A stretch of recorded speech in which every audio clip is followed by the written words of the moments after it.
আল্লাহ আমার সৃষ্টিকর্তা, আল্লাহ আমার সবার কাছে প্রিয় যিনি, তিনি আমার রব। দুনিয়া করব সবাই আল্লাহর ইবাদত, দুনিয়া করব সবাই আল্লাহর ইবাদত।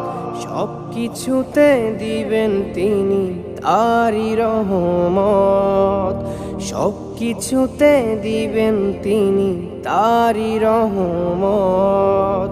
আল্লাহ আমার সৃষ্টিকর্তা, আল্লাহ আমার সবার কাছে প্রিয় যিনি, তিনি আমার রব। আল্লাহ আমার সৃষ্টিকর্তা, আল্লাহ আমার সবার কাছে প্রিয় যিনি।